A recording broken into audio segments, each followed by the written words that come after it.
60 రోజుల్లో మీతో ఇంగ్లీష్ అద్భుతంగా మాట్లాడిస్తాం. వెంటనే కాల్ చేసి జాయిన్ అవ్వండి. నమస్తే రమగారు. నమస్తే జీ. రమగారు, మనము ఒక వీడియో చేశామండి. మీ దినచర్య ఉదయం నుంచి రాత్రి పడుకునే వరకు మీరు ఏం చేస్తారు ఏంటనేసి. అయితే అందులో పూజ గురించి బ్రీఫ్గా చెప్పారు, పూర్తిగా మాట్లాడుకోలేదు. మరి ఈరోజు అసలు మీరు ప్రతిరోజు చేసే నిత్య పూజ ఏ విధంగా చేస్తారు, ఏం మొక్కుతారు? మొక్కులు మాకు చెప్పరేమో బహుశా.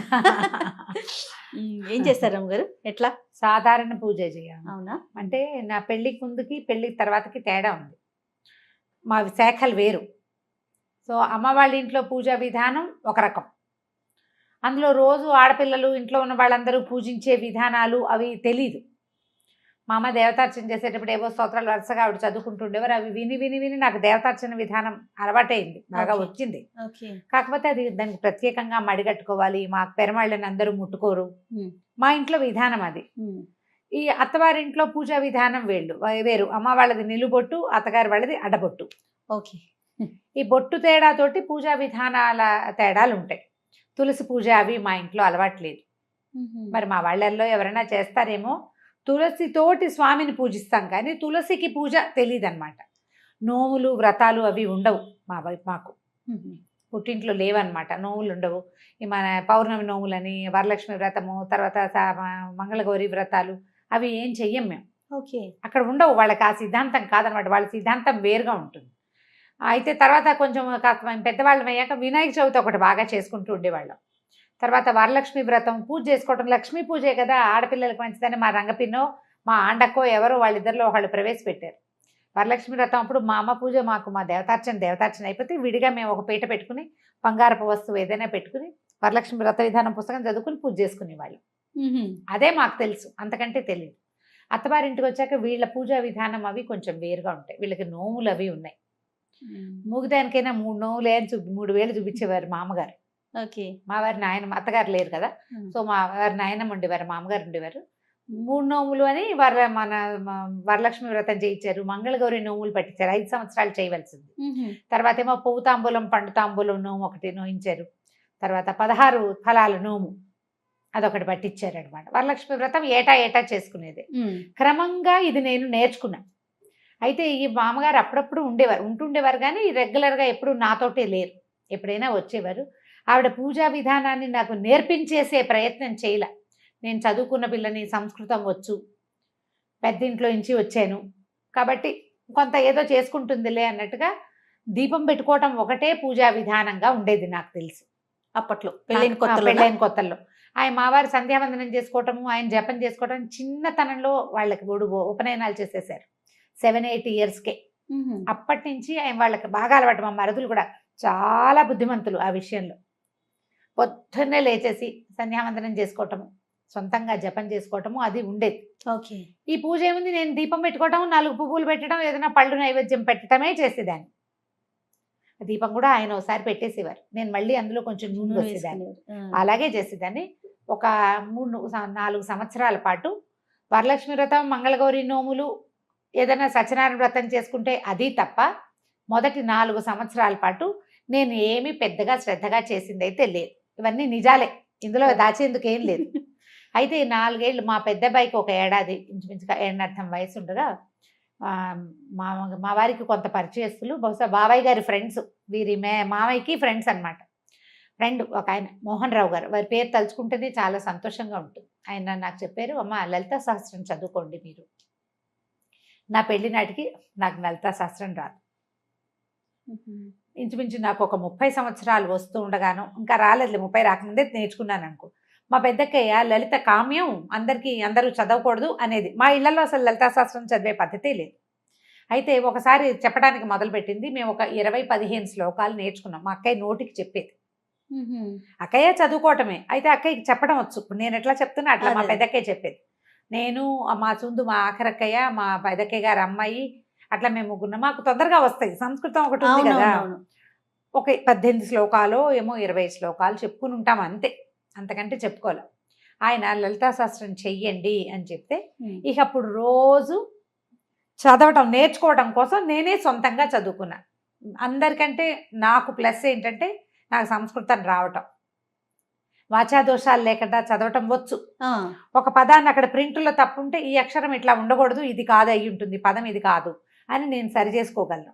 నాకు డౌట్ వస్తే మా ఐదొకే వసంత, తను పిహెచ్డి సంస్కృతంలో, తనకు ఫోన్ చేసి వసు ఏమిటో ఇక్కడ ఇలా ఉంది, ఈ పదం కరెక్ట్ అంటావా అని అడిగితే మా అక్కయ్య అయినా కరెక్ట్ చేసేది. 4-5 పదాలు మా అక్కయ్య కరెక్ట్ చేసింది, మిగిలినవన్నీ నేనే కరెక్ట్ చేసుకున్నాను.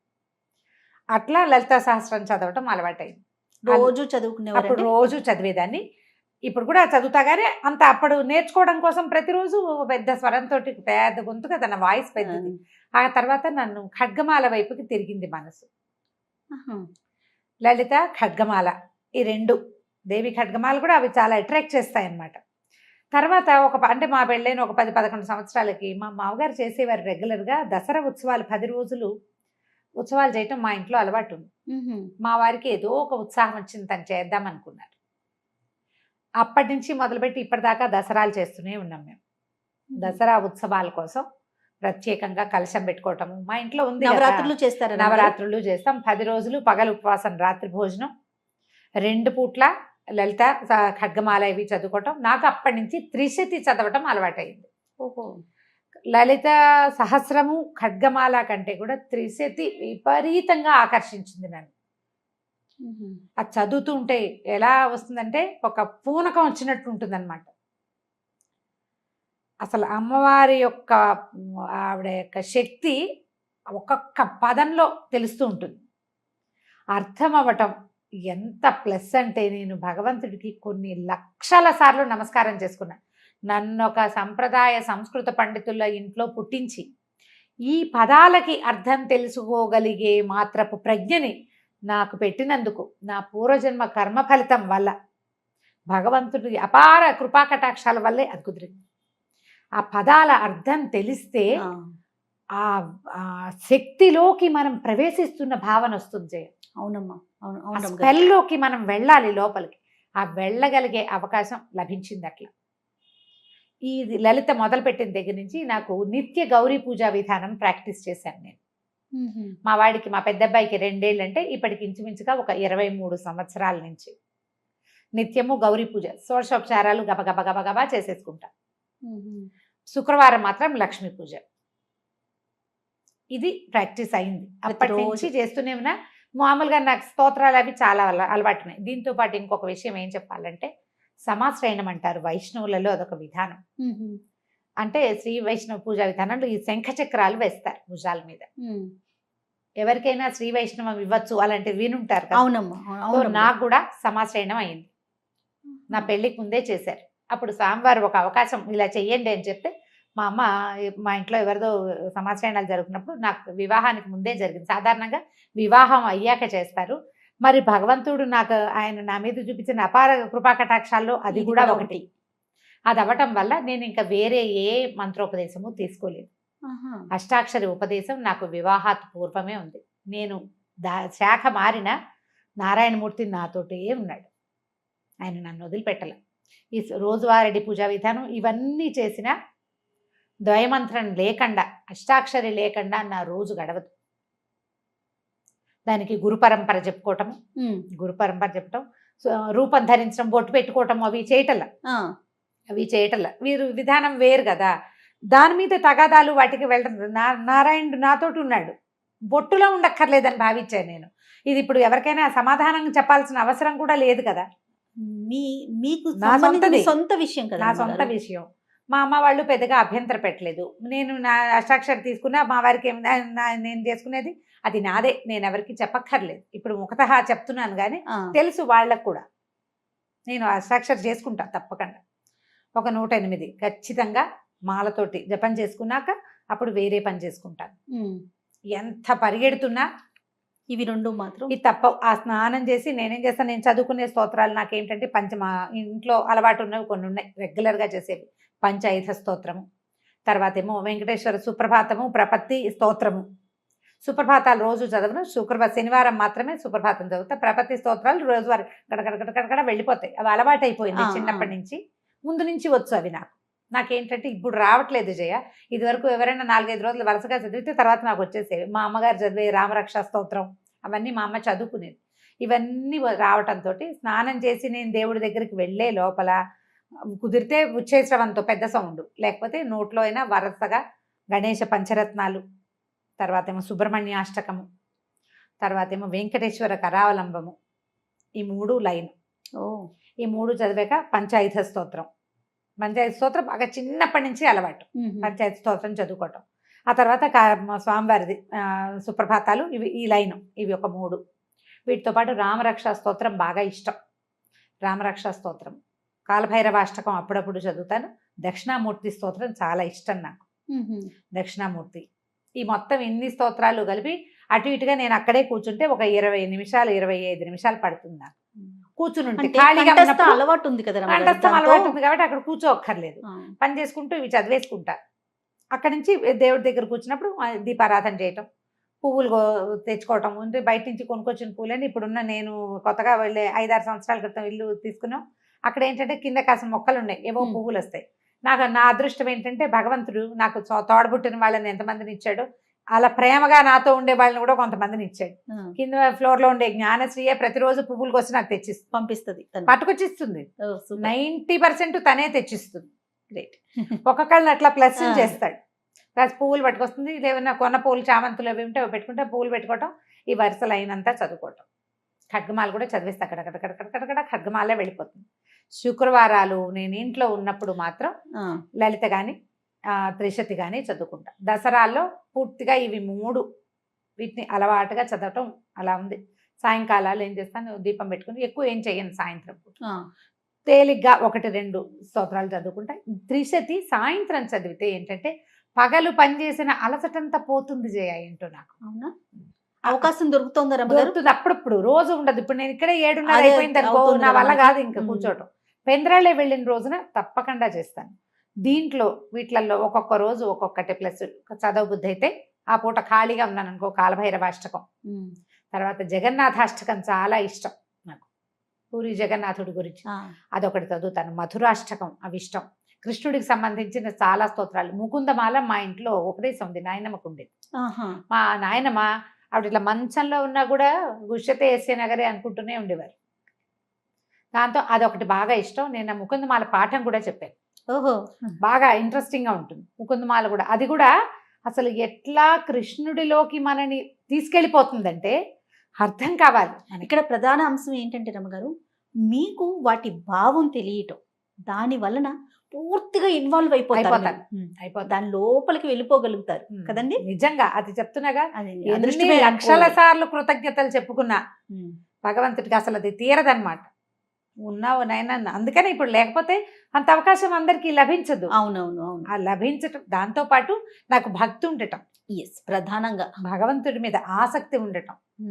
ఎంత హడావిడిలో ఉన్నా ఏదో ఒకటి. ఇప్పుడు నేను బజార్ ప్రయాణంలో కూడా నేను చదువుకుంటారు. ప్రయాణం ఒకవేళ నేను ఇంటి దగ్గర ఏం చదువుకునేందుకు అవకాశం లేక అలా పరిగెత్తుకుంటూ రావాల్సి వచ్చింది, మా టీవీకి వెళ్ళినా కూడా అక్కడ కారులో చదువుకుంటా మొత్తం స్తోత్రాలు. పువ్వులు వేసి గబగబా ఈ పూజ చేసేసి అక్కడి నుంచి ఈ స్తోత్రాలన్నీ రెగ్యులర్ గా ప్రతిరోజు. నిత్య నైవేద్యాలు ఏమైనా పెట్టుకుంటారా రమ్మగారు? అలా మా దగ్గర ఏంటంటే నేను ఇంట్లోనే ఉంటే ఏదైనా చేసి పెట్టుకుంటాను జయ. ఇంట్లో లేకపోతే ఎక్కువగా మేము పెట్టేవైతే పాలు పళ్ళే. ఓహో, మా వారికి ఆయన పూజ అయింది కదా, తన పూజ వేరు అది వేరు. ఆయన అంటే ఒకే చోట దేవతార్చన ఉన్నప్పటికీ ఆయన పద్ధతి విధానాలు వేరు. ఆయన రెగ్యులర్ గా చేసేసుకుంటారు. ఆయన పంచాయతనం ఉంది మా ఇంట్లో, శివ పంచాయతనం ఉంది. ఆయన అభిషేకం చేసుకోవటము, నైవేద్యం పెట్టుకోవటము. అయితే ఈ పంచాయతనాల్లో కూడా మరి అన్నం నివేదన పెట్టాలని కొంతమంది చెప్తారు, కానీ మాకేంటి ఇంట్లో పెద్దవాళ్ళు చెప్పేదాన్ని పాటిస్తాం. అలా కాదు, ఇలా పెట్టండి, అలాగే చేయక్కర్లేదు. కాబట్టి ఇక మడి కట్టుకుని అన్నం వండి పెట్టాలి లేవు. దసరాలు, నవరాత్రుల్లో, తర్వాత వినాయక చవితి, ఇవన్నిటికీ మడితో వండుకునే అలవాటే ఉంది మాకు. రోజు వారడి లేదు. రోజు ఎక్కువగా మేము పెట్టేది పళ్ళు, పాలు, తర్వాత ఏమో పటిక బెల్లము, పంచదార, బెల్లము, ఏదైనా కొంచెం పులగం చేసుకుంటే పులగం పెడతాం, అట్లా నివేదన చేసుకుంటాం. కొబ్బరికాయలు కొట్టడము. ఇదే విధానం. ఇప్పుడు ఇందులో ప్లస్లు మైనస్లు ఇందులో ఎవరి సలహా సంప్రదింపు ఐడియాలు లేవు. పూర్తిగా మీది కదా, పూర్తిగా నాదే. భగవంతుడు నాకు ఇచ్చిన స్వాతంత్రం ఏంటంటే ఇందులో నన్ను కరెక్ట్ చేసే వాళ్ళని ఎవరిని పెట్టలా నాకు. కానీ భావాలు వేరు కదా రమ్మగారు మీది, కానీ ఇంట్లో డాక్టర్ గారిది కానీ భావాలు వేరు కదా. ఎక్కడన్నా ఇబ్బంది అనిపించిందా మీకు? ఏం లేదు, అదే చెప్తున్నా, అదృష్టవంతులైతే ఆ విషయంలో అదృష్టవంతులే. మా మరుదులు చాలా ప్రేమగా ఉన్నారు నాతోటి. ఉమ్. సొంత తమ్ముళ్ళున్నా అంత బాగా కలిసి ఉండేవాళ్ళు కాదేమో. ఓకే. వాళ్ళ ఫస్ట్ ప్రిఫరెన్స్ వదినే ఎప్పుడు మొదటి నుంచి అప్పటి నుంచి ఇప్పటిదాకా ఇంచుమించు 30 సంవత్సరాలు అవుతుంది. నన్ను కరెక్ట్ చేయలే ఉమ్. ఎప్పుడు. మా మామగారు కొంచెం అంటి ముట్టినట్టే ఉండేవారు. గౌరీ పంచాక్షరి తీసుకోండి అని చెప్పారు ఒకసారి. మిమ్మల్ని తీసుకోమన్నారు ఒక మంత్రం, గౌరీ పంచాక్షరి తీసుకోవచ్చు అని, బాగుంటుంది అని, మంచిది అవును స్త్రీలకి, అది మంచిది. అది కూడా భర్త నుంచే తీసుకోవాలి, అలా ఏవో నియమాలు ఉండే, నాకు అంత బాగా తెలియదు దాని మీద. ఓకే. నాకు ఎందుకనో అంత అనిపించింది. నారాయణమూర్తిని వదిలిపెట్టాలని అనిపించలే, వారితో పాటు ఇంకేది చేద్దాం. రమ్మగారు ఇది సందర్భం కాదు, కానీ నాకు ఒక ప్రశ్న అండి ఎప్పటి నుంచో. శైవ వైష్ణవ మతాలు అసలు ఎందుకు ఈ డిఫరెన్స్ వచ్చిందండి? అంటే అది తప్పు అనేది నా భావన కాదు. కొంతమంది శైవం, కొంతమంది వైష్ణవం. ఎందుకు వచ్చింది? ఇప్పుడు మీరు 2 భావాలతో ఒకే ఇంట్లో ఉంటున్నారు, అది మీరు సర్దుకుపోవటంలో వెళ్ళిపోతుంది. భగవంతుడు ఒక్కడే కదా అనే భావన ఉన్నప్పుడు ఇలాంటి చీలిక అసలు ఎక్కడి నుంచి వచ్చిందంటారు? ఇవి అంటే 2 వైదికమైనవే జయ. శివకేశవులు ఇద్దరు స్థితిలయకారకులు. అవును. అయితే ఈ స్థితికారకుడైన విష్ణువే పరమదైవతం అని భావిస్తారు వైష్ణవులు. ఆ స్వరూపం, ఆ నడిపించే ఆ కథ, ఆ క్రియ, అది ఆకర్షితుల్ని చేస్తుంది కొంతమందిని.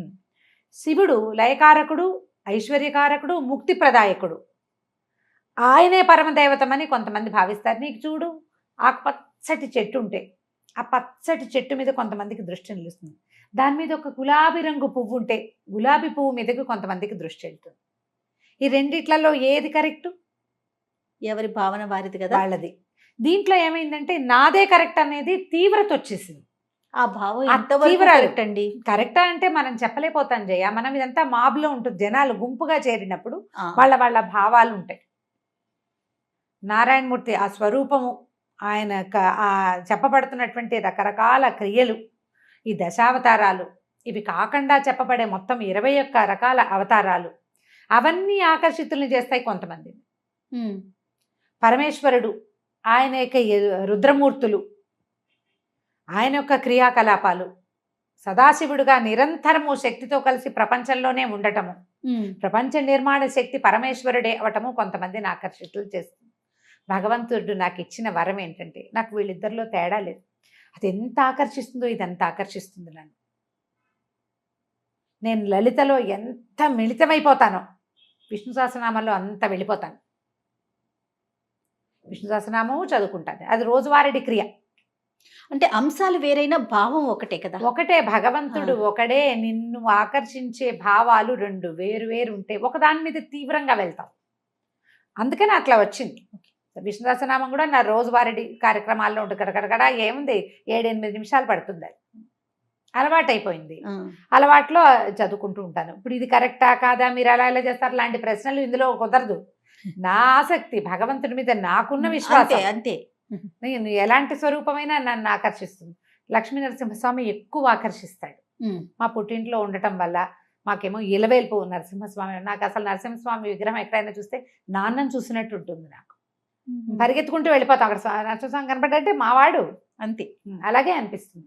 మా నాన్నని చూసినట్టే ఉంటుంది. నేనే కాదు, మా ఇంట్లో ఉన్న జనమంతా నరసింహస్వామికి అట్లాగే ఆకర్షితులు అవుతారు. మా చిన్నతనం అలవాటును బట్టి అంతే. మా నాన్న కరావలంబం చదివేవారు, నృసింహ కరావలంబం. అది కూడా నాకు కూడా నోటికొచ్చు. మొత్తం మా సమూహం అందరికీ వచ్చింది. కరావలంబం కూడా అట్లాగే ఆకర్షిస్తుంది. ఇంత భక్తి ఉన్నా కూడా నేను కొంచెం ప్రాక్టికల్గా ఉండటమే నా యొక్క భగవంతుడు ఇచ్చిన వరం అనమాట. నాకు ఇన్ని చెప్తున్నారు, ఇన్ని స్తోత్రాలు చెప్తారు, ఇంత పూజా విధానం ఉంది కదా రమ్మగారు. కానీ మీరు మాట్లాడేది ప్రాక్టికల్గా ఎలా చెప్తారంటే, భక్తి ముఖ్యం, భావన ముఖ్యం. భావమే ముఖ్యం. భక్తి ఉండాలి, భావం చాలా ముఖ్యం. అది ఉన్నప్పుడే మనస్ఫూర్తిగా పూజ చేసుకోగలుగుతాం. అది 5 నిమిషాల అరగంట అనేది పక్కన పెడదాం, అవకాశాన్ని బట్టి. అంతే, రైట్. చాలా బాగుంది రమ్మగారు. నమస్తే. నమస్తే.